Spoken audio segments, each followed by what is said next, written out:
Praise the Lord. கர்த்தருடைய பரிசுத்த நாமம் மகிமைப்படுவதாக. சங்கீதம் 86 சங்கீதம் 11 வசனம்.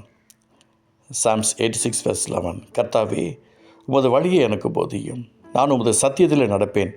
நான் உமது நாமத்திற்கு பயந்திருக்கும்படி என் இருதயத்தை ஒருமுகப்படுத்தும்.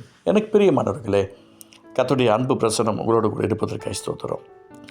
கர்த்தாவே, உமது வழியை எனக்கு போதிய, நான் உமது சத்தியத்தில் நடப்பேன். எப்படிங்க நம்ம ஆண்டுடைய வார்த்தையின் பிரகாரம் நடக்கணும் அப்படின்னு சொன்னால், அதில் நிறைய ஆசீர்வாதங்கள் இருக்கிறது, பலன் இருக்கிறது, சுகம் இருக்கிறது, நன்மை இருக்கிறது, ஐஸ்வர்யம் இருக்கிறது, பரிசுத்தம் இருக்கிறது, பரலோகத்துக்கு போகிற வழி இருக்கிறது. உமது வழி எனக்கு போதியும், நான் உமது சத்தியத்தில் நடப்பேன். கர்த்தர் நமக்கு சொல்லுகிறாரு சங்கீதம் 32:8, நான் உனக்கு போதித்து நடக்க வேண்டிய வழியை உனக்கு காட்டுவேன், உண்மையில் எனக்கு கண்ணத்துக்கு ஆலோசனை சொல்லுவேன். நாம் சத்தியத்தில் நடப்பதற்கு இந்த வசனம் தான் நம்முடைய வாழ்க்கையில் மிகப்பெரிய ஒரு அற்புதத்தை கொண்டு வரும். நிறைய பேருடைய வாழ்க்கை அப்படி அமையாமல் போயிடுது. தப்புகள் நடக்கிறது, வேதனைகள் அனுபவிக்கிறாங்க, கஷ்டத்தில் அனுபவிக்கிறாங்க. எனக்கு பிரியமானவர்களே, நான் உங்களுக்கு சொல்கிறேன், இயேசுவின் நாமத்தினால நீங்கள் நல்லா இருக்கணுங்க. ஏன்னா நான் உமது நாமத்துக்கு பயந்து இருக்கும்படி என் இருதயத்தை ஒருமுகப்படுத்தும். அவர் நமக்கு போதிக்காமல், அவருடைய வசனம் நமக்குள் வராமல் நம்முடைய இருதயம் அவருக்குள்ளே ஒருமுகப்படவே படாது. நிறைய நேரங்கள் நான் பார்த்துருக்கிறேன். என்னை கர்த்தருடைய வசனத்துக்குள்ளே அர்ப்பணிக்கலை, அந்த வசனத்துக்குள்ளே என் இருதயம் இல்லை, என் கண் இல்லை, என் கை இல்லை, என் கால் இல்லை அப்படின்னா ஆண்டவரால் என்னை பயன்படுத்த முடியாதுன்றது எனக்கு நல்லா தெரியும்.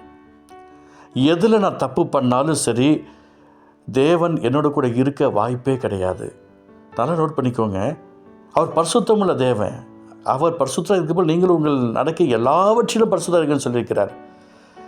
நான் வசனத்தை சொல்கிறதுல சரியாக இருந்துட்டு என் கண்களை சரிப்படுத்திக்கல அப்படின்னு சொன்னால் தேவனால் என்னை பயன்படுத்தவே முடியாது. நான் வசனத்தில் சரியாக இருக்குன்னு நினச்சிட்டு என் கால்களை உலகத்து பிரகமாக ஓடிக்கிட்டு இருக்கிறேன் அப்படின்னு சொன்னால் தேவனுடைய ஆசீர்வாதம் எனக்கு என் கால்களால் வரவே வராது. என் காலை சுவிசேஷத்துக்காக நான் பயன்படுத்தணும். என் காலை சுவிசேஷமாக பயன்படுத்தணும். பாருங்கள், மலை மேல் சுவிசேஷ பாதங்கள் எவ்வளோ அழகாக இருக்கிறது. அப்போது நான் உமது நாமத்துக்கு பயந்து இருக்கேன்னு இருந்ததை ஒருமுகப்படுத்தும். என் கால் என் நிறுத்த ஒருமுறை என் கால் அவசியமாக இருக்குது, என் கண் அவசியமாக இருக்குது. அவர்கள் அவரை நோக்கி பார்த்து பிரகாச முகங்கள் வைக்கப்படலை. என் இருதயம் நல்லா இருக்குன்னு என் கண் அவசியமாக இருக்குது.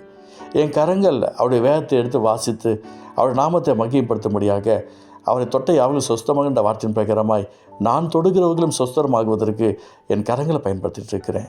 என் நாவு என்னுடைய குடும்பத்தில் என்னை படிக்க வைத்து ஆளாக்கி வார்த்தையை கொடுத்து எல்லாம் நடத்தியிருக்கிறாங்களே, இந்த நாவை ஒரு சுவிசேஷகனாக அவனுடைய நாமத்தை மகிமைப்படுத்துறதுக்கு நான் பயன்படுத்தணும் இல்லையா? எவ்வளோ பெரிய ஆசுதங்கள் பாருங்கள். என் உச்சந்தளந்து உள்ளங்கள் அறிக்கை நாடி நரம்பு எலும்பு சதை மூச்சுகளுடைய வல்லமையை நான் கடந்து செல்லணும் அப்படின்னு சொன்னால் என்னுடைய வாழ்க்கையை நான் அவர் விரும்பத்தக்கதாக வாழ்ந்தால் மட்டும்தான். அதனால் நமக்கு வழி வேணும் அப்படின்னு சொன்னால் சரியான வழியை நாம் கற்றுக் கொடுக்கிறவர் இந்த உலகத்திலே ஒரே ஒருவர், அவர் ஆண்டவராக இயேசு மட்டும்தான்.